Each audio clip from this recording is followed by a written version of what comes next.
Galera, me responda aí com sinceridade. Tá cedo ou não tá cedo para eu voltar a vestir aqui a minha camisa do Thales Mágico?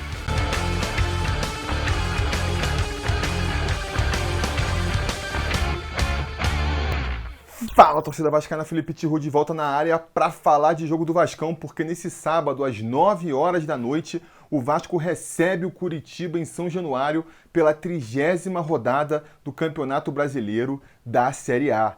Um jogo que tem tudo para marcar aí uma virada do nosso Vascão no campeonato, né? O Vasco, que a gente se lembra, né, começou muito bem na competição, lá na primeira posição. Muitos vascaínos projetaram que a gente poderia brigar na parte de cima da tabela por todo o campeonato. Os mais cautelosos esperavam que a gente fosse, pelo menos, né, fazer um campeonato aí sem sustos, longe da zona de rebaixamento, mas não foi nada disso que a gente viu. O Vasco, ainda com o Ramon de técnico, né, começou a degringolar.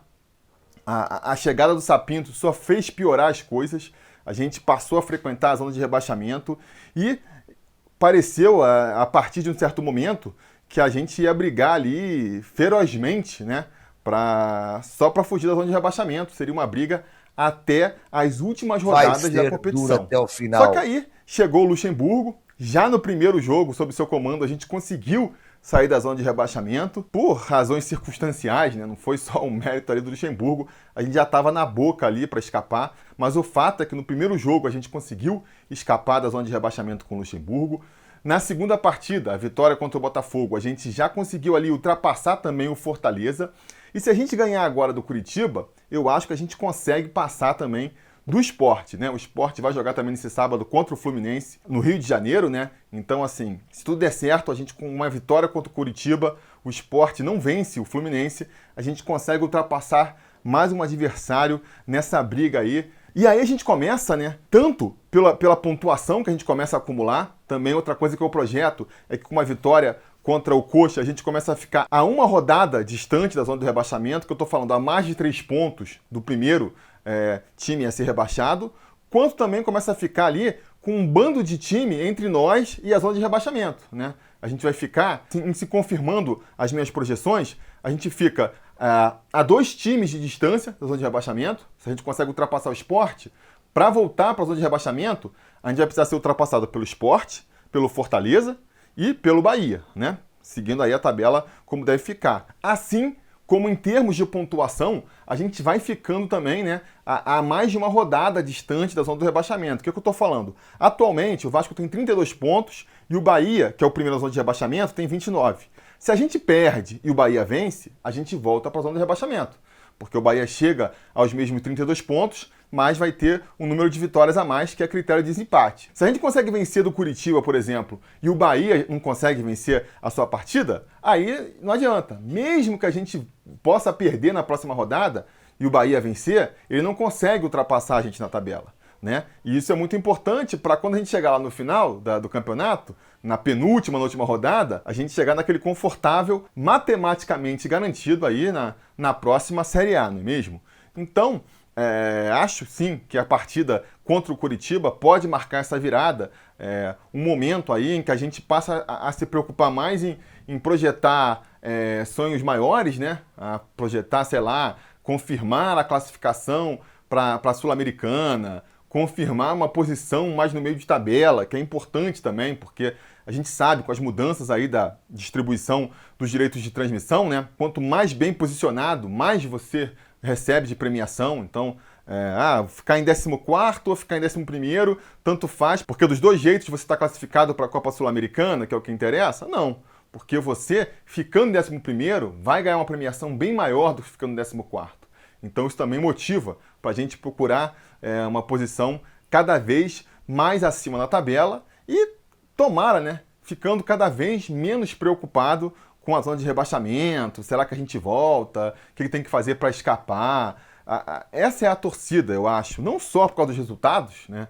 Uma vitória contra o Curitiba, seriam 2 vitórias consecutivas, 3 jogos sem perder, mas também por conta do futebol que o Vasco vem desempenhando, né? Foi uma mudança muito grande. Você pega ali a atitude, o posicionamento do time. No jogo contra o Atlético Paranaense, que foi o último jogo do Sapinto, pro primeiro jogo do Luxemburgo contra o Atlético Goianiense, cara, foi ali uma mudança da água pro vinho. A gente não conseguiu vencer aquela partida, mas a gente apresentou um futebol muito superior ao que a gente vinha apresentando, né? E apresentou também agora contra o Botafogo e tem tudo para fazer ainda melhor contra o Curitiba. A minha expectativa, né, é que a gente jogue ainda um futebol melhor do que jogou contra o Botafogo. Que eu, repito, acho que foi uma boa atuação. E muita gente falando assim, ah não, o placar foi meio enganoso, o Vasco não jogou tudo isso. E, não sei, assim, beleza, talvez 3-0 seja um pouco exagerado, mas acho que um 2-0 pelo menos estava de um bom tamanho, vai. O Vasco, ele dominou a partida, controlou o jogo na maior parte do tempo. Teve ali aquele momento ali no segundo tempo, né, uns 10 minutos ali, onde o Botafogo chegou a dar um susto no Vasco e quase empatou a partida. Vai ter aquela bola que o Henrique tira em cima da linha e depois o gol em impedimento deles. Mas, assim, eu acho que se tivesse saído o gol ali, e poderia ter saído, porque o futebol tem dessas, né? Primeiro, eu acho que o Vasco teria forças para tentar ainda fazer o seu segundo gol e voltar a vencer a partida. E mesmo que isso não acontecesse, vamos dizer que o gol de empate ali acabasse impactando emocionalmente nossos jogadores, eles ficassem abalados, não conseguissem voltar a fazer mais um gol e a gente empatasse aquele jogo. Cara, pra mim um empate, esse sim, seria um placar que seria enganoso, porque, né, sugeriria um confronto equilibrado e não foi isso. A gente viu o Vasco controlando a partida na maior parte do tempo, não é mesmo? E o Botafogo sem ameaçar, sem trazer grandes transtornos para o Vasco, a não ser naquele momento específico da partida.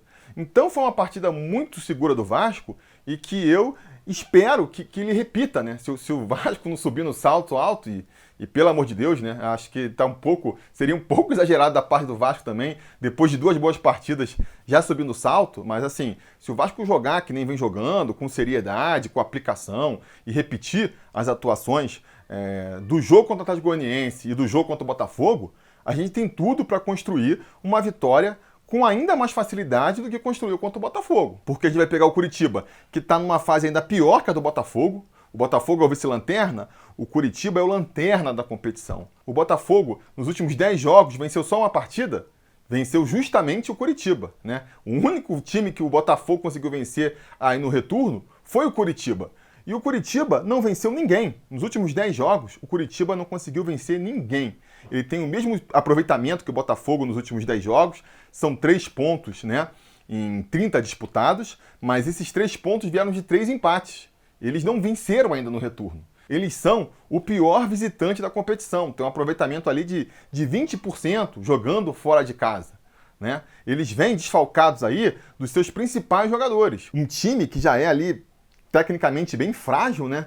É um dos times que vem jogando pior na temporada, ainda se enfraqueceu mais nas últimas rodadas. Perdeu aí o Giovanni Augusto, que, pois é, né? A gente lembra do Giovanni Augusto aí de 2018, acha que não está ajudando nada, mas o cara vinha sendo um dos destaques do Curitiba nessa competição. Talvez isso até explique a posição deles na tabela, mas enfim, o cara vinha sendo um dos destaques aí, fez 4 gols na competição, 5 assistências, ralou peito do Curitiba, foi lá para o México, né? Acabou o contrato dele aí com essa história da pandemia, que fez a temporada se deslocar um pouco, né? A gente viu, do mesmo jeito que Ribamar terminou o contrato, Felipe Baixo terminou o contrato, a gente não renovou aí, aconteceu lá no Curitiba, ele recebeu uma proposta de um time do México, já saiu.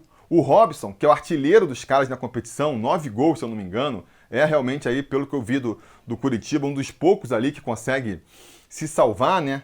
Também está fora da partida contra o Vasco, tomou o 3º cartão amarelo na última rodada, está suspenso. Então, quer dizer, os caras que já não estão numa situação muito boa, ainda vão chegar mais detonados para essa partida contra o Vasco. O Vasco, que por outro lado, chega mais forte em relação à partida contra o Botafogo, né?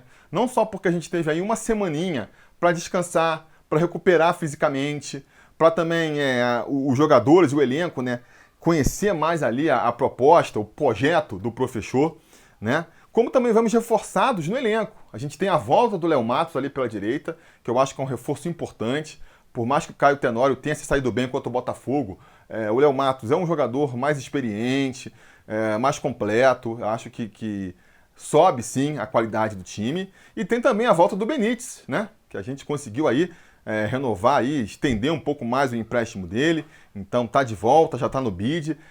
Acho que não deve começar jogando, né? Tudo indica que ele não vai começar jogando a partida, mas deve entrar no segundo tempo e para mim vai ser mais um acréscimo, né, de talento, de qualidade para o time do Vasco. Acho que já discutimos isso muito aí durante a semana, né? Para mim, ele entra na vaga do Pikachu aí, não vejo.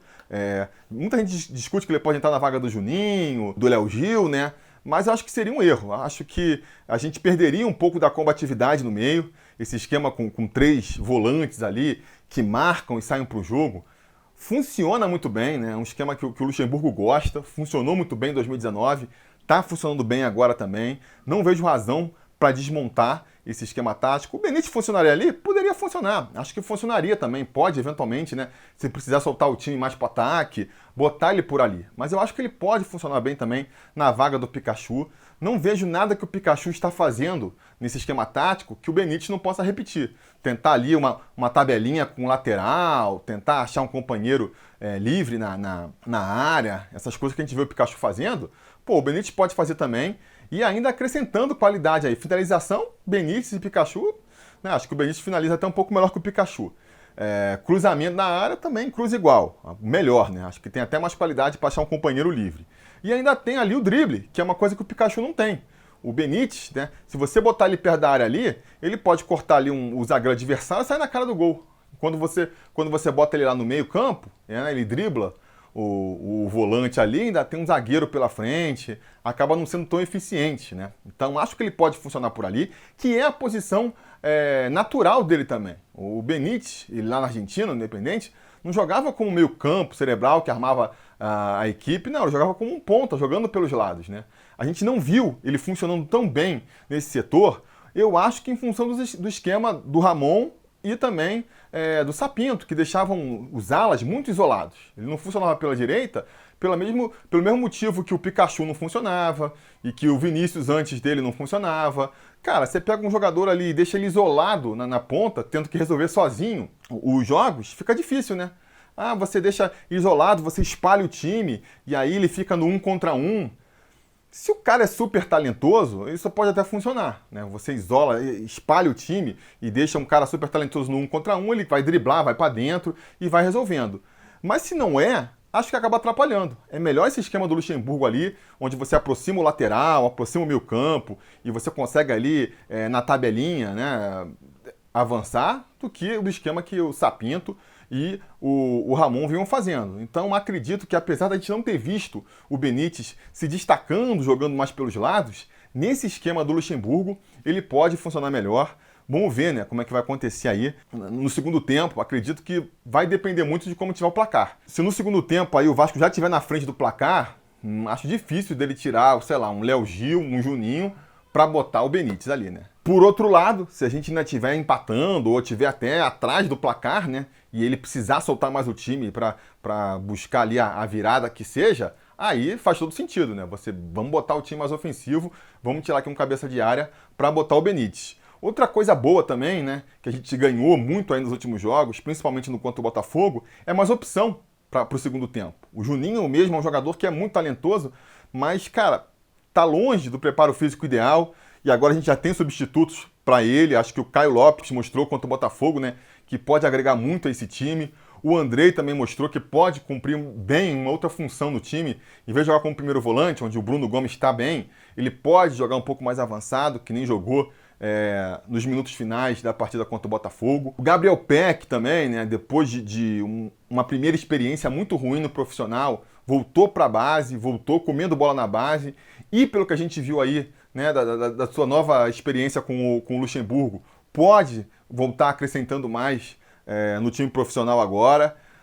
Então vamos acompanhar. Mas a minha expectativa é de que o Vasco consiga vencer essa partida assim, com certa facilidade, e aí, a partir daí, né, só precisa administrar os resultados para encaminhar um final de campeonato tranquilo. E aí, alguns de vocês podem comentar: pô, Felipe, você não está se empolgando muito, não? Vamos ganhar do Botafogo, vamos ganhar do Curitiba, legal. Mas, cara, Botafogo e Curitiba, os caras são aí os 2 piores times do campeonato, 2 times que já meio que jogaram na toalha, né? Depois, o jogo vai ficar mais complicado.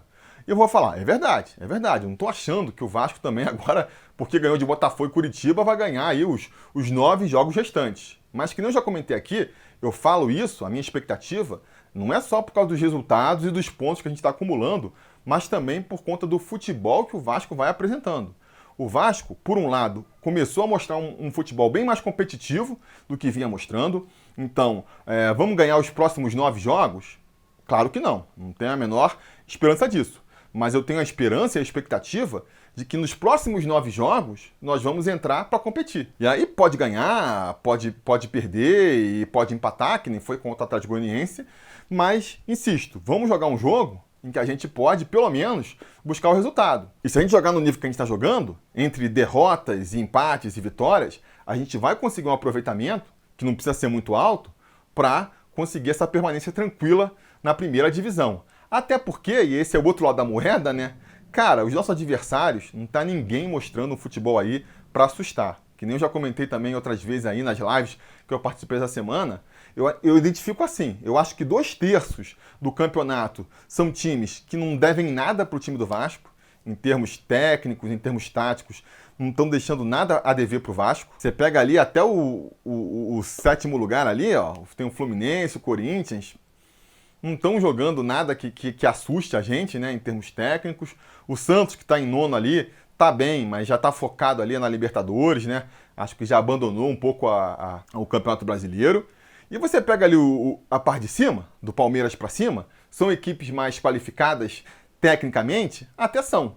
Mas estão tudo também em uma fase, né? Estão todo mundo aí tropeçando nas próprias pernas, perdendo jogos bobos. Então, cara, esses 9 jogos que tem pela frente, insisto, eu olho para cada jogo individualmente, não digo que vamos ganhar todos, mas não digo que a gente perde também. Não tem nenhum jogo aí que a gente nem ganha nem perde de véspera, né?